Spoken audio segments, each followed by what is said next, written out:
Bem-vindo ao programa Transição, a visão espírita para um novo tempo. Neste programa, vamos falar sobre obsessão, o que é, como interfere nas nossas vidas e quais são suas causas. As respostas para essas e outras perguntas você confere agora. Dentre as patologias que mais afetam a humanidade na atualidade, estão duas que se confundem: obsessão e depressão. Primeiro, vamos definir o que é obsessão. Interferência negativa dos espíritos.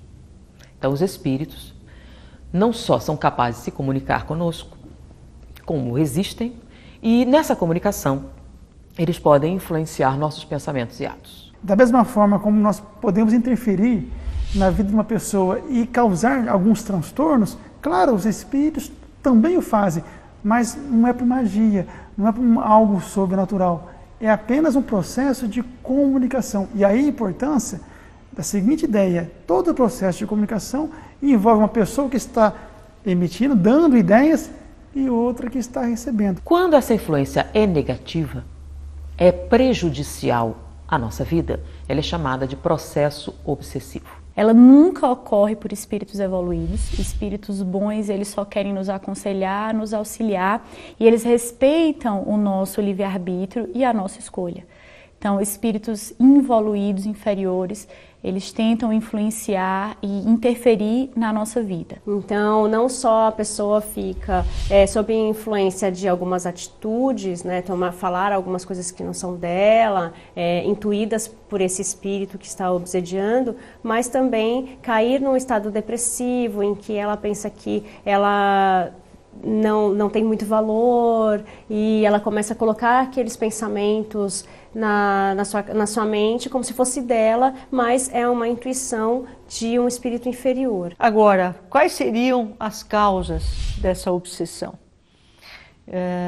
Geralmente, espíritos se aproximam quando eles encontram alguma fraqueza. Tudo aquilo que representa ainda imaturidades psicológicas são espaços que se abrem para que os espíritos possam, se valendo deles, fazer um movimento de encaixe tipo plug-tomada e exercerem uma influência na pessoa, alterando-lhe o processo vivencial numa dinâmica de simbiose existencial. O espírito pode se tornar um parasita. O que vai variar é o tipo de alimento. Enquanto os seres vivos procuram comida, o que é que um parasita espiritual procura? Sensações. São espíritos viciados em sensações. Esses espíritos inferiores se aproximam e fazem com que muitas vezes a gente tenha algumas atitudes que não seriam nossas, pensamentos que não seriam nossos. Nosso pensamento, distante daquilo que Jesus nos ensinou da vigilância e do trabalho do bem, da oração, nós deixamos muito exposto aquilo que nós pensamos. E o pensamento, ele emite ideias e ele é violável. Então, se ele é violável, os espíritos que aproximam de nós conhecem perfeitamente quem nós somos, nossa identidade espiritual. Do ponto de vista ético e moral, ela passa a sofrer os efeitos decorrentes da desonestidade. Pessoa mentirosa, odiosa, maliciosa, invejosa, ciumenta. Vejam que o quadro ele vai se desenvolvendo e nós vamos podendo perceber então que nós somos muito suscetíveis, por invigilância, de contrairmos a enfermidade de origem espiritual. A obsessão parasitária, ela tem origem no seu comportamento. Tanto que os espíritos que são obsessores parasitários, eles não se acham inimigos. Eu, inimigo, não, somos chapas. Somos amigos, a gente anda junto, ele gosta muito de mim, eu gosto muito dele. Quantas vezes eu protegi ele?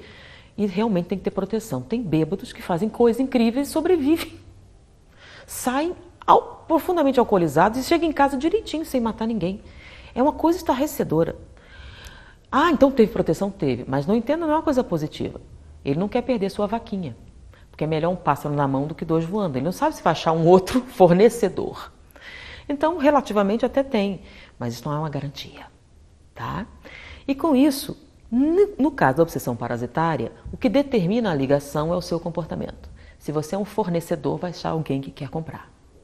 Então, nesse caso, se você usufrui de determinadas sensações consideradas ilícitas, entorpecentes, etc., existem parceiros que querem colaborar com isso. Então, dificilmente, se você não sair do contexto, do comportamento, isso vai acabar. Então, não adianta desobsidiar. Você tira um, aparece 3, 4, 5. Uma outra causa que é muito comum é o caso de espíritos, por vezes de encarnação passada, que querem se vingar. Tá? Então, são espíritos não superiores. Tá? Espírito superior não causa obsessão, absolutamente. São espíritos que, por algum motivo, querem se vingar. Espíritos que, por vezes, têm inveja do bem, inveja de pessoas que fazem o bem. Pode ocorrer de espíritos que têm um grande saber e de serem influenciados no sentido de chegarem a algum falso saber. Pode ocorrer das entidades se aproximarem por motivo de fraqueza. Então, normalmente, não é bem o seu comportamento, é o que você fez. Ele quer uma vingança. Então, ele vai ficar esperando, vai te acompanhar durante todo o tempo até ter uma chance. A causa da obsessão sugere sempre a imperfeição da pessoa que se sente afetada pelos espíritos.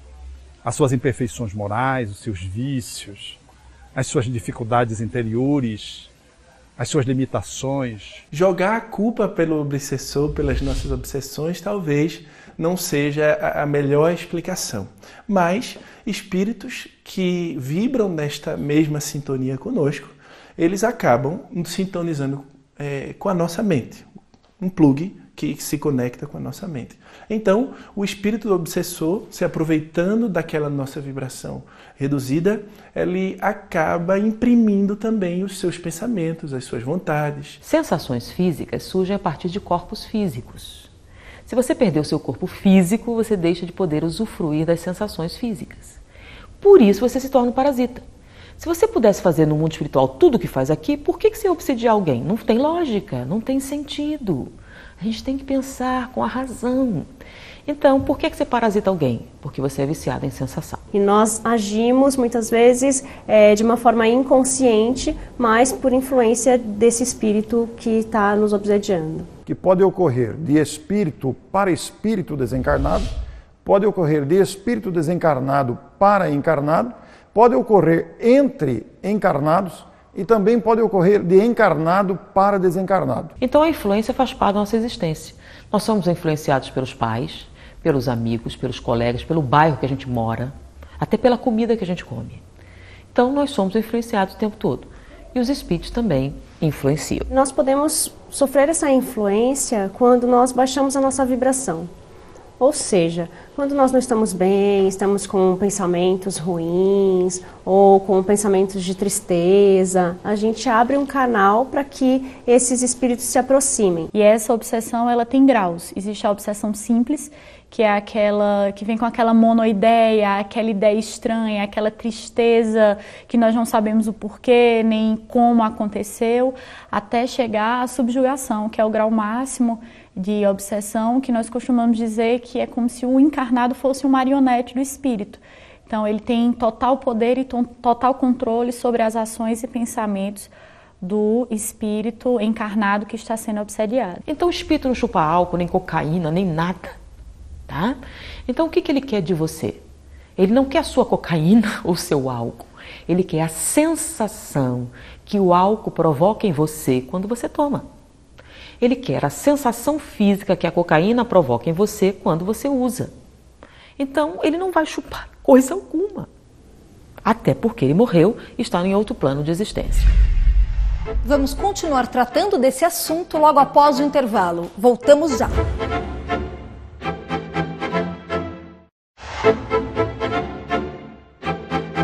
Vemos muitas pessoas com depressão. Essa doença pode estar relacionada com a obsessão espiritual? O que a doutrina espírita tem a nos dizer sobre isso? Bom, obsessão, o nome obsessão, é um transtorno espiritual. Para você ter um processo obsessivo, você tem que ter um espírito que te influencie negativamente. Existem transtornos que são físicos? Sim, existem transtornos comportamentais que são físicos. Por exemplo, deficiências químicas cerebrais, dando origem, por exemplo, à depressão endógena.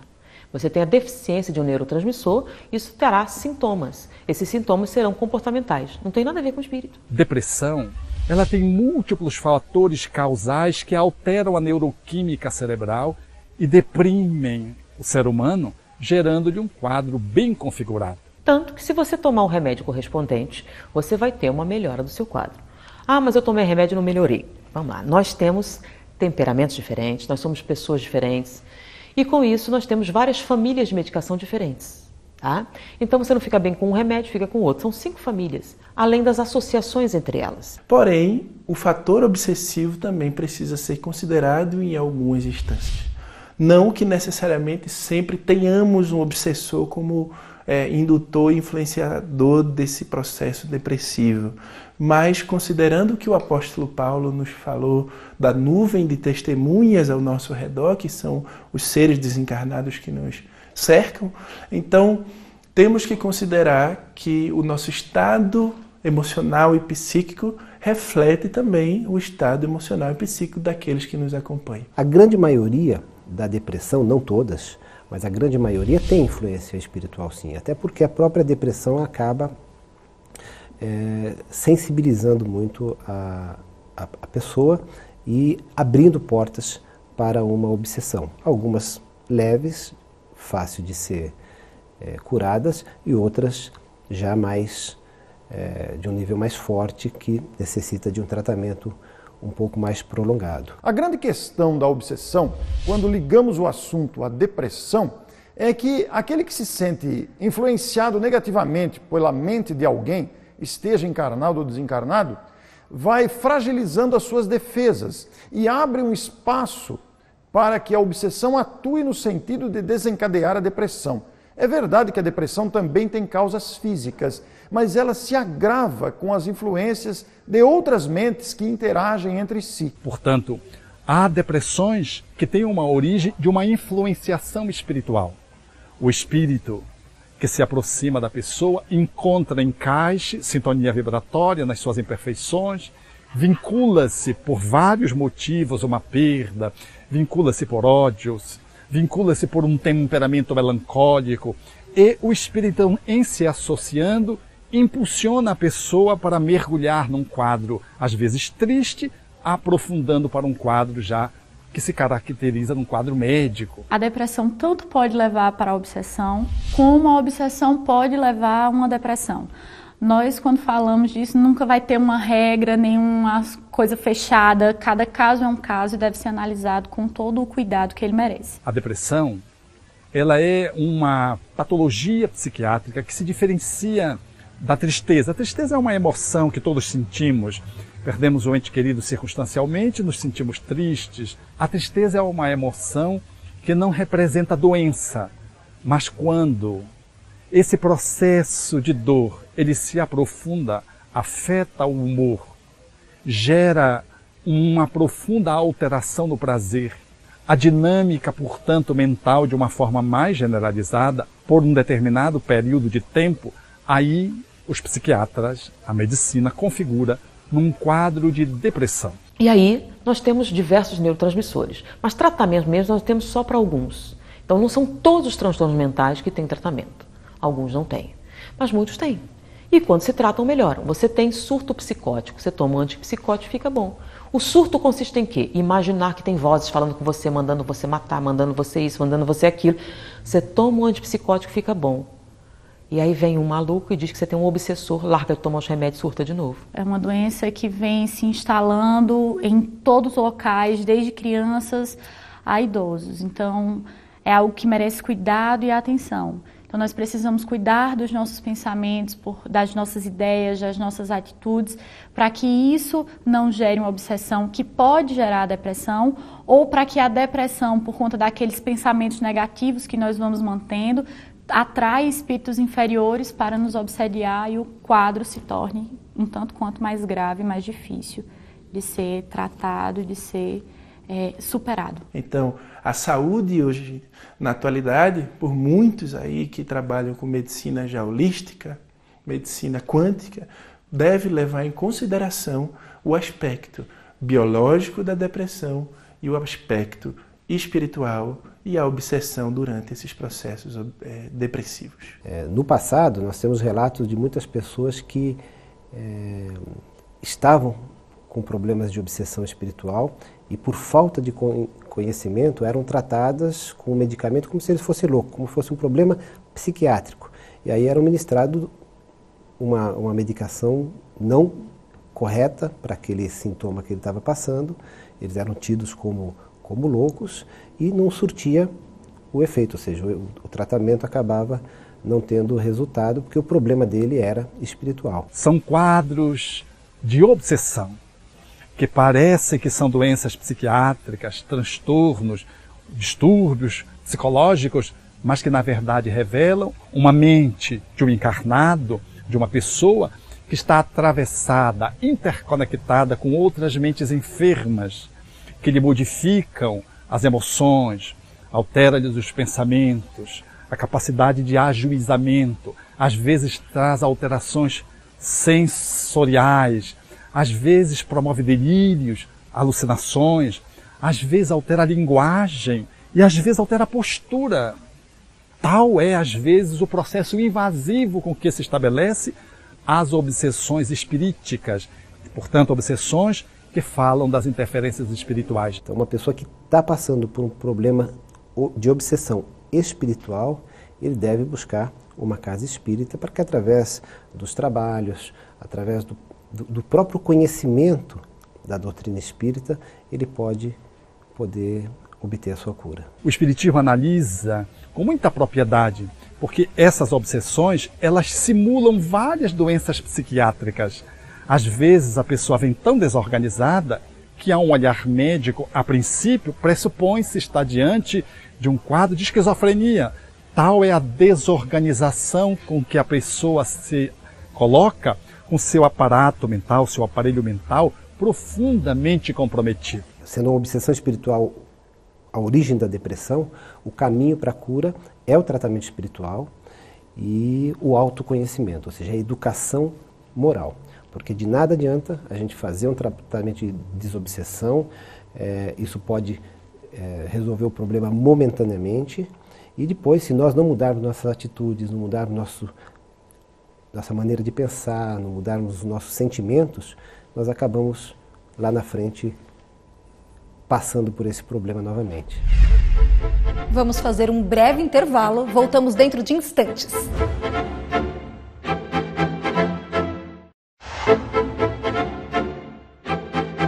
Você deve estar se perguntando, como eu posso me prevenir da obsessão? Então, qual seria a profilaxia da obsessão?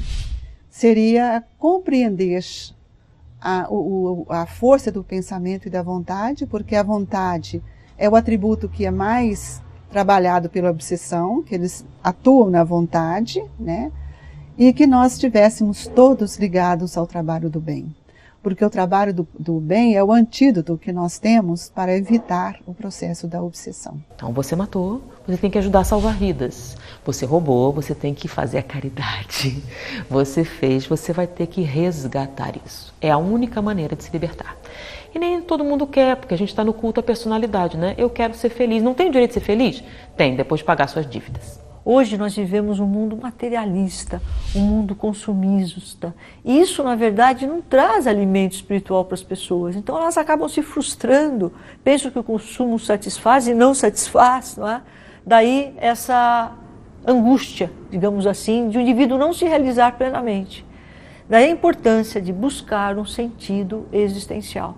E esse sentido existencial consiste em comprometer-se com alguma causa, ter algum ideal, além de buscar um sentido de elevação, de transcendência, algum alimento realmente para a alma, para fugir desta vida horizontal que é a vida meramente mundana e material. Cuidar dos pensamentos, das atitudes, cuidar do que fazemos e do que falamos é a ação preventiva para a obsessão. E se nós não cuidarmos, isso vai gerar vários transtornos na área da saúde, desde a depressão a problemas muito mais graves, que aí vem sendo a cada dia descoberto na medicina, problemas que o pessoal procura a cura, procura, na verdade a cura, procura o porquê e não sabe. E aí é a causa espiritual, o espírito que está afetado e está com problemas e não o corpo propriamente dito. E a obsessão, ela é gerada por uma ausência de sentimento de amor, de perdão. Porque perdoar não é esquecer, perdoar é reparar. E nós temos a reencarnação grandes oportunidades reparadoras, e que é a mudança dos nossos sentimentos. É um convite à reforma íntima, porque é um momento de olhar para a sua vida e perceber como que você tem lidado com as suas questões. Não é? Por que você se deixa abater pela vida enquanto você sabe que você é um ser criado para a felicidade, você é essência divina, é a manifestação de Deus. Você pode vencer as provas. Outra coisa que é importante nós trabalharmos é o sentimento de culpa, o remorso, jamais se culpar, entender que nós estamos na condição material, na condição humana, que ainda erramos, e saber perdoar a si mesmo. Jamais buscar as drogas, porque sabemos que as drogas são medidas paliativas e que, além de paliativas, nos prejudicam e muito, porque podemos adquirir um vício maior ainda. O que é importante? Trabalhar as crenças do indivíduo, uma mudança de valores, uma mudança de visão, de concepção de mundo, de concepção de realidade. E o que é muito importante, de alguma sorte, nós devemos nos preocupar com o nosso sentido existencial. Quando eu ignoro a minha eternidade e ignoro o meu passado, esqueço que as minhas construções são patrimônios nossos que ficam efetivamente na memória, nós trazemos conosco essas dificuldades de uma existência para outra e carregamos muitas vezes os sentimentos que nós poderíamos modificar, especialmente da reencarnação, de estarmos de volta ao mesmo grupo, e nós não conseguimos modificar as energias dos sentimentos doentes, nos tornando mais uma vez presas daqueles espíritos que carregam conosco para nós vibrações de ódio, de vingança, né? A sua desestruturação na vida desenvolve nele um comportamento de desconexão das leis de amor, e ele começa a deprimir, entrando numa crise existencial, não superando, por exemplo, a perda de um ente querido, a falência econômica, às vezes a perda de um sentido, ou uma cirurgia que lhe afetou profundamente a sua dinâmica de vida, e ele então deprime. Esse quadro, ele é um quadro prioritariamente psiquiátrico, um quadro médico, e precisa do atendimento prevalentemente, primordialmente e principalmente da esfera profissional. O atendimento espiritual pode ser um atendimento complementar, se há espíritos que agravam esse processo ou se não há espíritos que agravem a dinâmica da depressão. Porque o Espiritismo não é uma doutrina para afastar espíritos, é para libertar os encarnados e os desencarnados, para iluminar as consciências. Tudo que vai acontecendo na nossa vida não dura para sempre, né? Tudo passa, tudo em algum determinado momento, a solução que hoje, como a gente vê um dia de sol maravilhoso, no momento seguinte fecha tudo, cai uma chuva enorme e passa. Não é? No momento seguinte você já vê a lua de novo. Então tudo na nossa vida tem essa mobilidade, essa transitoriedade que nós, ao olharmos para situações dessa forma, nós vamos olhar mais otimista. Com isso, a gente não tem influências de espíritos inferiores. A partir do momento que a gente tem uma vibração positiva, a gente atrai os espíritos que têm essa mesma vibração. Busca ajuda médica, busca ajuda psicológica, ajuda espiritual, que essa tríade, né, esses três elementos unidos, nos fortalece, não é? Para que nós possamos vencer essa etapa. E ela pode ser vencida, levar uma vida normal, uma vida produtiva, uma vida feliz. Nessas circunstâncias, é muito bom entender e perceber que tem uma prevalência nesse tratamento esse olhar espiritual. Primariamente, a causa, a etiologia dessa obsessão em sendo uma influência espiritual, o centro espírita e o tratamento espiritual têm um valor inestimável para o benefício desse paciente. Não obstante, não prescinda, não dispense um apoio de natureza médica, porque quando a pessoa está com esse nível de alteração, ela precisa de cuidados profissionais. Então, a depressão exige naturalmente um tratamento médico, mas ela pode ser altamente beneficiada no seu tratamento com a influência espiritual positiva, que conseguimos através da prece, da prática do amor, do desprendimento pessoal e principalmente de muita confiança em Deus, aliado naturalmente aos tratamentos efetuados com os recursos espirituais, que são o passe, a prece, o evangelho no lar, mas especialmente a vinculação no trabalho no bem, porque a vinculação com o trabalho no bem é a nossa melhor defesa. Kardec nos diz que os espíritos influenciam muito mais do que nós imaginamos. Por isso, nós precisamos de uma doutrina que nos leve a refletir nos nossos atos. Porque todo o conhecimento que nós temos da doutrina espírita é para nos trazer equilíbrio, para nos trazer o avanço e o progresso de nossas ideias. Quando nós não estamos ligados a um pensamento reflexivo, nós nos tornamos seres que não observamos, nós não sentimos e não percebemos a grandeza desses espíritos. A casa espírita pode auxiliar, primeiramente, educando aqueles que se achegam. Daí a importância das palestras, que são uma forma de elevação e uma forma de nos tornarmos mais convictos, mas ao mesmo tempo nos conscientizarmos das nossas limitações, porque isso também é importante.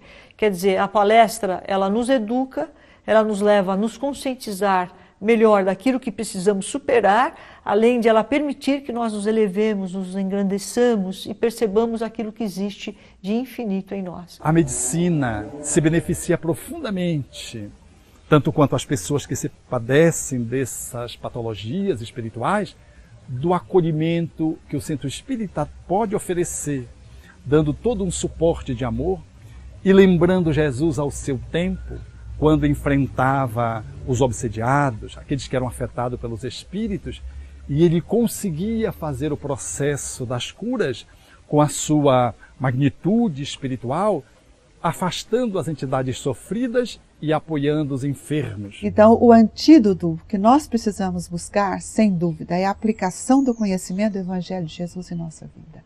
Sem o conhecimento do Evangelho na nossa vida, nós estamos à mercê das interferências espirituais, porque nós somos um espírito doente. E milenarmente temos feito escolhas que não preocupamos com o bem-estar do próximo. A melhor desobsessão que existe, e talvez a definitiva, é a autodesobsessão. É quando a pessoa consegue mudar a sua conduta a ponto do obsessor desistir dele. Atraímos os espíritos com os quais temos afinidade de pensamentos. Por isso, mantenha o pensamento sempre equilibrado. Compartilhe este programa com seus amigos e não esqueça de curtir nossa página no Facebook. Eu espero você no próximo Transição.